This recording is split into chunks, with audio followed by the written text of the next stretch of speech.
आज की वीडियो का सवाल है, वो कौन सी चीज़ है जो आपके पास होती है, आप उसे देख भी सकते हैं मगर कभी छू नहीं सकते।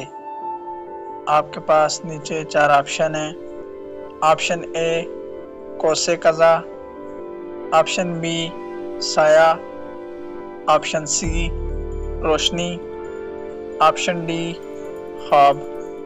5 सेकंड का टाइम है, जो आप कमेंट्स में बताएं।